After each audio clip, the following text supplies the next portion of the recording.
सज्जनों, और ये 7 दिन की जो सप्ताह कथा विधि कहां से प्रारंभ हुई? पहले 7 दिन का सप्ताह नहीं होता था। पहले तो 1,000 दिन की कथा के लिए बैठ जाते थे ऋषिगण, लेकिन आगे देखते हैं लोगों के पास तो समय ही नहीं रहेगा। लोग तो इतने व्यस्त हो जाएंगे, अपने कर्मों के द्वारा इतने रौंधे जाएंगे, भक्ति में नहीं आएंगे। बेकार के कामों में, पिक्चर देखने में तो 4-5 घंटे बिता देंगे, लेकिन कथा के लिए बड़े गणित लेकर बैठेंगे। और उसमें भी कितनी बार मोबाइल देख लेंगे। तो संतों ने बड़ी चिंतन मंथन करने के बाद कहा कि 7 दिन तो देने पड़ेंगे। जो 7 दिन नहीं दे सकता, उसके 7 दिन सुधर नहीं सकता। देखो 7 दिन में ही हमारा जन्म होता है। सोम, मंगल, बुध, बृहस्पति, शनि और रवि, यही 7 दिन में तुम जन्मे हो।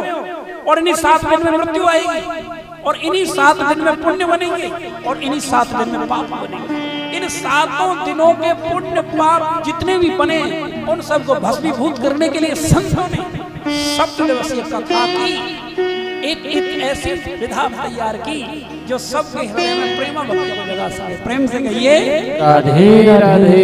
इसलिए 7 दिन का सप्ताह होता है। 7 दिन से कम नहीं होता, ज्यादा तो हो जाएगा, 11 दिन का भी हो जाएगा, 21 का भी हो जाएगा, लेकिन 7 दिन से कम को कभी भागवत कथा का सप्ताह नहीं मान्यता देते संत। तो कहते हैं कि 7 दिन की कथा का प्रारंभ कहां से हुआ? कहते हैं सनक सनंदन सनत कुमार ऋषियों ने कथा सुनाई। किसको? नारद जी। नारद जी तो 2 घड़ी से ज्यादा कहीं नहीं बैठ सकते। नारायण नारायण नारायण करते हुए विचरण करते, वो 7 दिन कैसे बैठ गए? बड़ा आश्चर्य की बात है।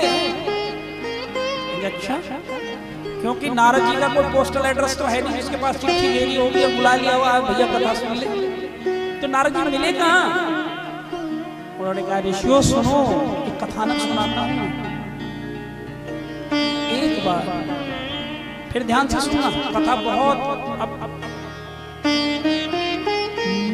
मार्मिक अपने प्रसंग में प्रवेश कर रही है, तो इसलिए सावधान से सुनो, ऐसे नहीं सुना जाएगा।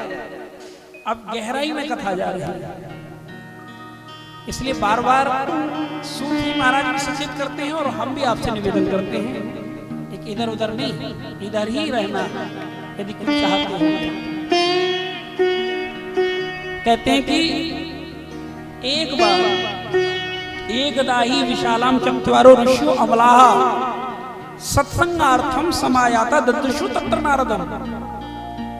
फिर ध्यान से समझना, 4 ऋषि हैं, सनक सनंदन सनत कुमार, ब्रह्मा जी के पुत्र। 5 वर्ष की अवस्था है, हरि शरणम हरि शरणम हरि शरणम का जाप करते हैं, और सबके पूर्वज हैं, लेकिन 5 वर्ष की अवस्था ही रहती है। क्यों? क्योंकि भाव इतना निर्मल है। भगवान के परम रस में जो डूबा रहता है, उसका जो मन है ना 5 साल के बच्चे जैसा ही रहता है, उसमें कोई गंदगी नहीं आती। ये भगवान की कथा का प्रभाव है। तो वो संत जो परम रस में डूबे हुए हैं, वो सनक सनंदन सनत कुमार ऋषि क्या करते हैं? सत्संगार्थम समायाता ददृशु तत्र नारदम। सत्संग करने के लिए 4 भैया बाहर आते हैं गुफा छोड़कर। अर्थात जो गुफाओं में भजन करने वाले संत हैं, उनको भी सत्संग की जरूरत पड़ती है। प्रेम से बोलिए राधे राधे।